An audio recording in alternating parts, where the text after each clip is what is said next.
Today on Voices for Change, marking 60 years since the March on Washington and a speech that changed history. The point of I Have a Dream 60 years ago, that speech, was that King saved the day. Plus, finding purpose in farm work, the Bay Area ranch aiming to give adults with autism a safe space. A lot inside their brain that's just locked up. And so doing a farm experience and a farm task really kind of is the teaching tool. And going beyond the gridiron, the 49ers organization reflecting the diversity of their fans. We see you also as the person that you are, as the individual experiences that you're having, as the culture that you bring to this area. Welcome to Voices for Change. I'm Greg Lee. We started this show to give a megaphone to the marginalized, to put a spotlight on those working toward a more equitable and inclusive future. This last weekend of August marks the anniversary of one of the most powerful demonstrations in U.S. history. On August 28, 1963, more than 250,000 people marched on the nation's capital to the steps of the Lincoln Memorial. The March on Washington for Jobs and Freedom aimed to bring attention to the challenges and inequalities faced by African Americans. The march came in the wake of violent attacks on civil rights demonstrators in Birmingham. The nonviolent protest calling for fair treatment as well as urging Congress to pass the Civil Rights Act. The march was also the setting for one of the most famous speeches in civil rights history. I have a dream that my 4 little children will one day live in a nation where they will not be judged by the color of their skin, but by the content of their character. The Reverend Dr. Martin Luther King Jr. spoke last and delivered a speech that would resonate through history. To mark 60 years since that day, civil rights leaders and a multiracial, interfaith coalition of allies gathered once again in Washington. In the lead up to the commemoration, they said many issues still persist in 2023. Issues of income inequality, voting rights, political violence, and more. And now, like then, they're calling for elected leaders to take action and put forth legislation to protect all people. Organizers of this year's march have said this is not a moment, it's a movement to reflect on the last 60 years, the impact of King's words and where the issues lie now. I spoke to USF professor James Taylor. 60th anniversary of the March on Washington. Let me just get your perspective on how earth-shattering of a moment that was in history for the civil rights, especially. Yeah, it became more important after the fact, after the success of the speech. But prior to that, the movement had reached a dead end.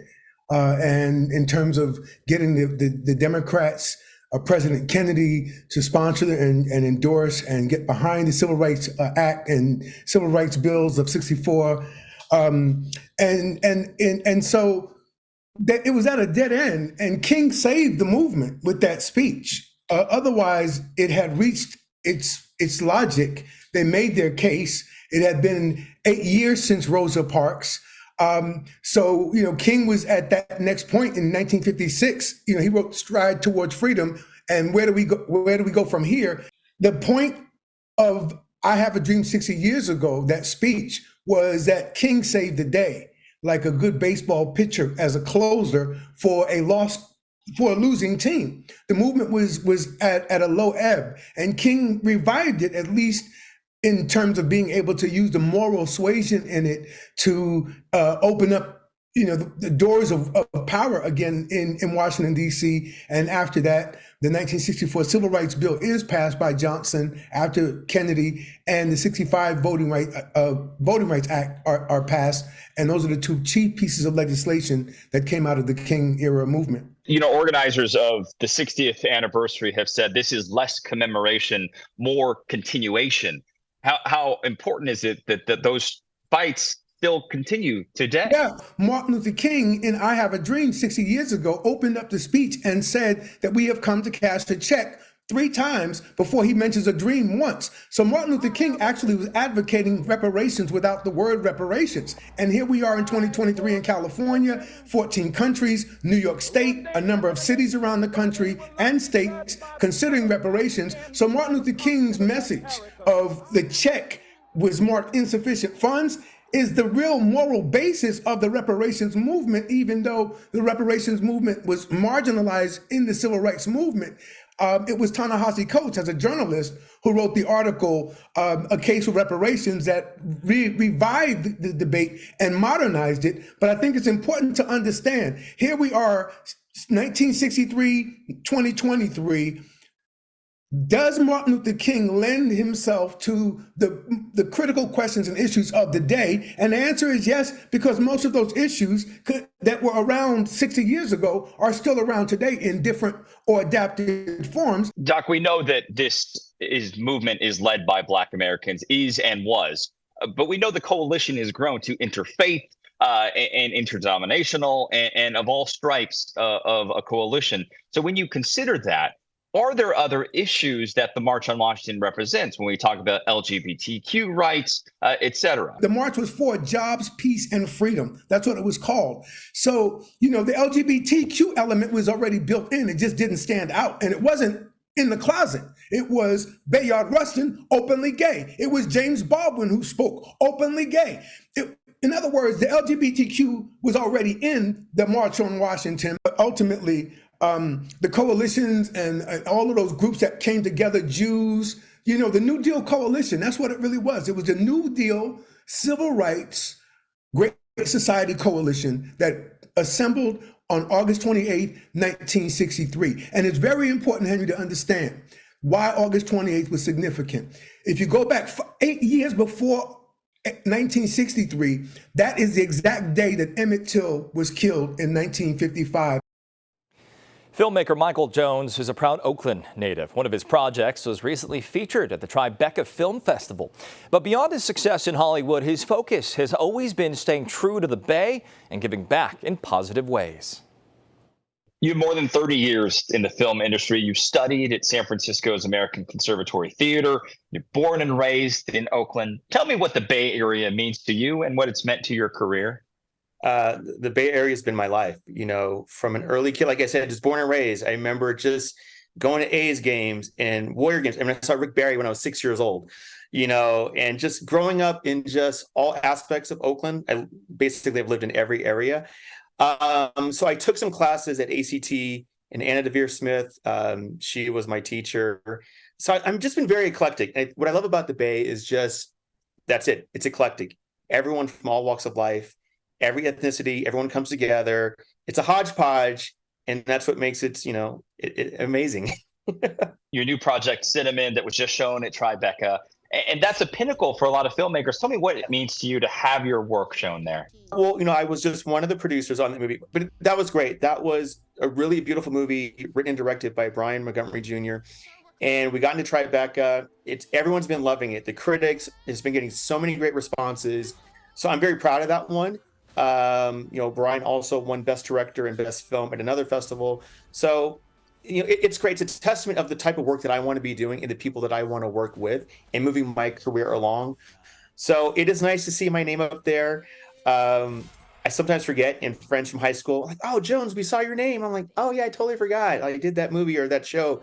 But for me, I just try to stay humble, and I'm just who I am. I don't really change other than that. And part of that has been your message. You've also got a new project, a book called Manifesting Joy and Happiness Daily. Why was that important for you to put that work out there? I tell people during COVID, while it was very sad, I also feel it was a blessing because it woke a lot of people up. And for me personally, I tend to be very positive. I do a lot of 1 minute videos a week, like a motivational Monday or minute, just because I feel like it's something simple. I'm like, oh, why don't I put my personal affirmations into a book? And how would I make it simple? I want to give back. And I feel like something with a special book like this, it's just easy. It's literally, you just pick it up, and any day you flip through, you're like, oh, here's my mantra, here's my affirmation for the day. It's not dense, doesn't have to be crazy, and you can write in it. There's a page at the back, you can write your name and you can tear it off, and it shows you putting yourself in your vision. So I really just try to do that. And I realize a lot of younger people and older people like it because it's simple and it's easy and you can retain the information. And that was the whole reason why I did it. We can put ourselves in any mindset. And if you believe it, and if you stay in that world, then that's the story you're going to tell. And I've learned to tell a different story. And you just have to change your mind and the perspective. So if you see that you're always positive, you're always happy, you're always excited. I tell people, even in the negative or the downtime, how do you turn that around into the positive? Like right now, we're in the middle of a strike. I'm in the movie business, but I don't stop working. I still read my books. I do my research. I learn my budget programs. I'm still turning it as into a lesson. This gives me time to enhance and hone my skills. So I'm ready. So when the strike's over, boom, I'm ready to go back to work. I really tell people, I mean, it's the whole thing. You don't give up because you never know. And I'm telling you, it works. If you really believe in what you want to do and you have passion, I tell my students this, it's not work. Every day I love doing what I do because I get to play in Hollywood. I get to have fun. I get to work with movie stars, but also I get to just work with really good people. So no dream is too big. No dream is impossible. We want to give them purpose. We want them to take their skills that they naturally have and translate it to running a farm. Still ahead, harvesting a sense of purpose. The two friends who bought a ranch to serve people with autism. Plus, make all people feel supported and seen and included in the work that we do here and on the field. as the 49ers prepare to open a new season, the entire organization is stepping up to serve the community. A look at their diversity and inclusivity efforts.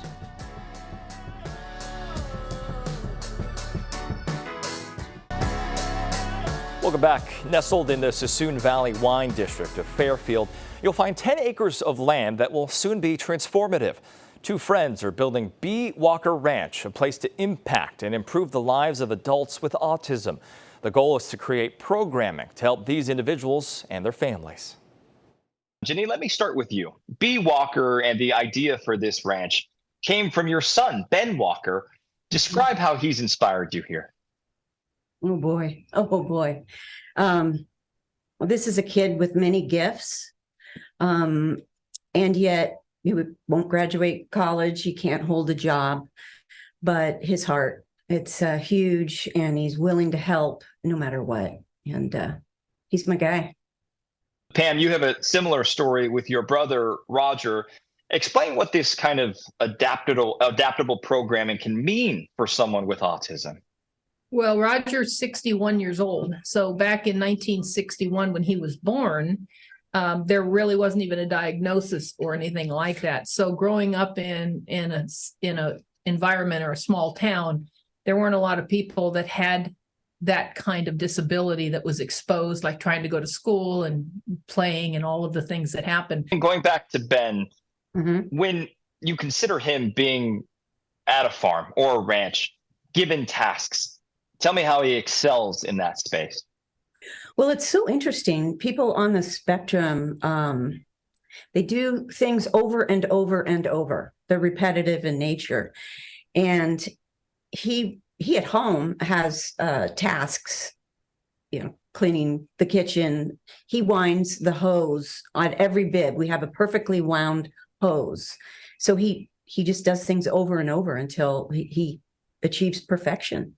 So we figure, why not run these tasks all together naturally and start a farm? Pam, when you two started collaborating on this idea for a farm, this wasn't just about this one place. You want this to be a model that others can use. Explain why that's been so important. We immediately thought, let's just go get a piece of land and have our kids and their friends and have this program. And it got real clear to us real fast that what difference is that really going to make? And when we have such an epidemic of 1.5 million people turning 22 unexpectedly, and then not having anywhere to go, the funding's there, but there isn't any programming because no one expected that type of epidemic to hit us overnight. And so when my son was born, the numbers were 1 in 10,000. Today, it's 1 in 36, and there's no cure, no known cause. They have so many gifts. They have, we want to give them purpose. We want them to take their skills that they naturally have and translate it to running a farm, taking care of animals, growing crops, harvesting.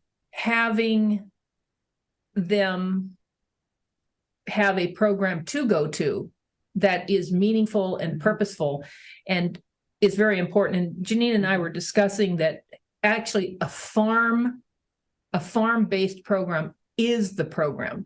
Because of their isolation and because of their lack of community that they have within each other, getting them to actually do tasks and feel good about themselves and actually dip into these really incredible gifts that we really don't know much about. And we're working together. Yeah. And there's nothing, people just kind of treat them like, oh, but they're very, very, very smart, and they have a lot inside their brain that's just locked up. And so doing a farm experience and a farm task really kind of is the teaching tool. I'm proud of my son to begin with.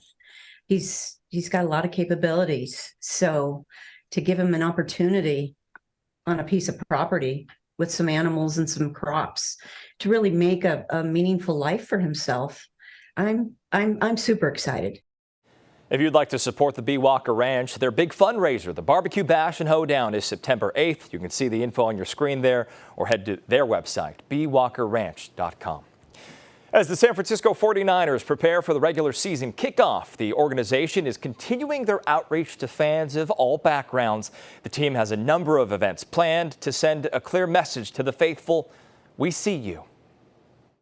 As the team is preparing for the new season, so is the entire front office and the entire team and the operations. Can you speak a little bit about the importance of football for all?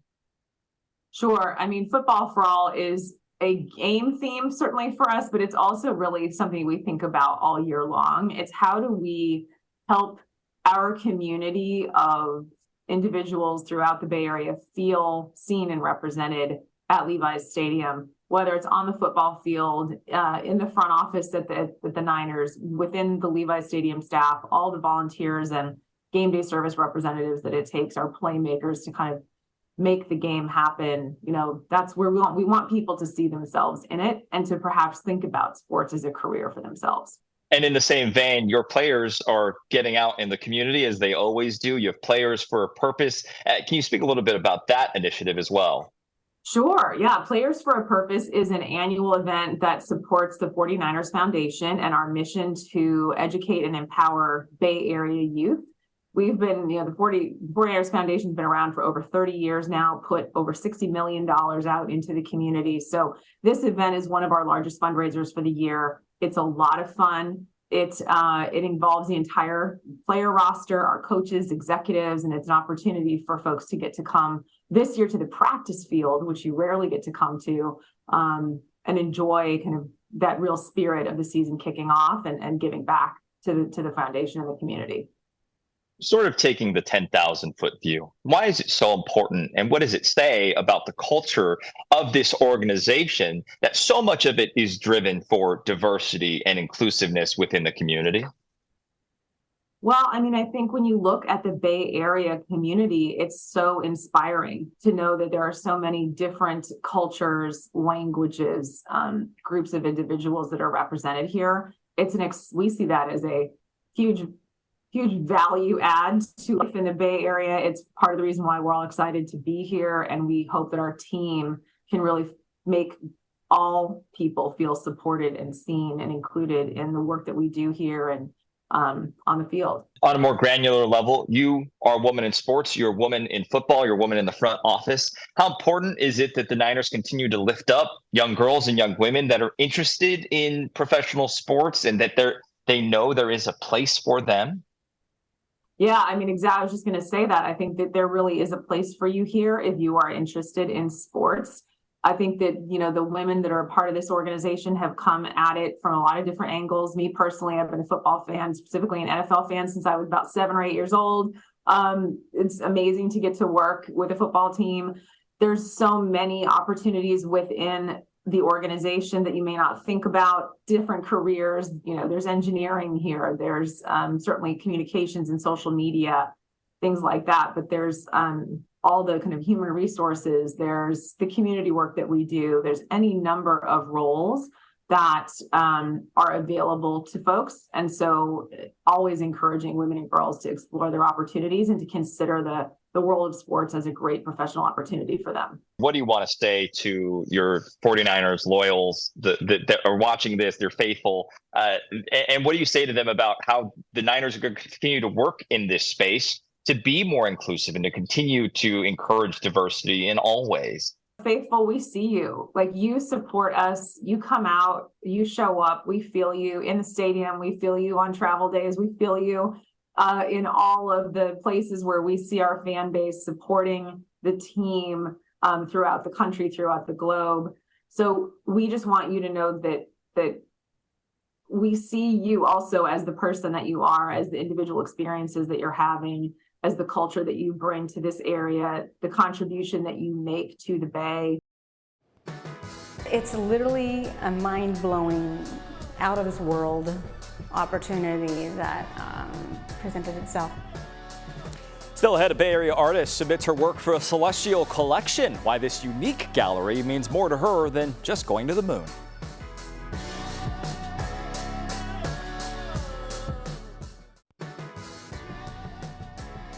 A Bay Area artist will soon have her art displayed in an out-of-this-world museum. It's called the Lunar Codex, a project filling time capsules with art, music, and writings from around the globe and sending them to the moon. For Oceana Rain-Stewart, this is about more than being featured in space. It's about creating space and making strides for female artists. Salvador Dali once said, "A true artist is not one who is inspired, but one who inspires others." For sculptor Oceana Rain-Stewart, each piece, each meticulous step is driven by this idea. I feel really grateful and fortunate that I'm able to do what I love, and I'm able to live what I feel is my life's purpose. The Sausalito-based figurative bronze sculpture artist says she started creating when she was just 2 years old. Now, her work has been featured in more than 100 exhibitions, galleries, and museums around the world. No matter where it's displayed, the mission of her work remains the same: to evoke emotion and thought. I'm talking a lot about the human condition. I'm talking a lot about interpersonal relationships and what it's like to be a human on this planet. Now her work will be featured beyond this planet. She's been invited by Dr. Samuel Peralta, a Canadian physicist and artist, to be part of the Lunar Codex, a collection of works from around the world sent to the moon in time capsules. It's literally a mind-blowing, out of this world opportunity that presented itself to me. Stewart is one of 30,000 artists, writers, musicians, and creators from around the world to be featured in the Celestial Collection. 22 of her pieces captured on nanofiche. Dr. Peralta expanded the project during the pandemic as a way to offer hope to artists at a difficult time. There was still beauty and there was still hope during the pandemic, that we were still finding a way to get through it. This is not the first time art's been sent to the moon. The second crewed moon landing mission in 1969, Apollo 12, carried 6 artists' work, including Andy Warhol. Stewart and others in the Lunar Codex will be some of the first female artists to have work on the moon. She says it marks progress and has this message for other female artists. Never give up. Keep going. And know that, you can not only achieve your dreams, but be open to beautiful surprises along the way. After she was asked to be part of the project, Stewart was inspired to create a new piece. I created a sculpture and kind of playing with the notion of, man on the moon. So I created a sculpture looking androgynous, and so I called it Woman from the Moon. Until she can visit the moon for herself, Oceana is excited about the idea that whoever or whatever finds the capsule can see the Earth how she sees it. Maybe someday it will be discovered and will be like a relic of what life was like at this point in life as seen through the eyes of artists. The Lunar Codex is being spread out over 4 launches, with the Neon Collection, which includes Oceana's works, will take off later this year. A reminder, if you'd like to see past and future episodes of Voices for Change, or you want to watch any of these segments again, head to our website, KTVU.com, or download our free app. Just search Voices for Change. That's our show for today. As always, thanks to our guests for these conversations and to our small team for making this happen. And of course, thank you for watching. We'll see you next time. Be good to each other.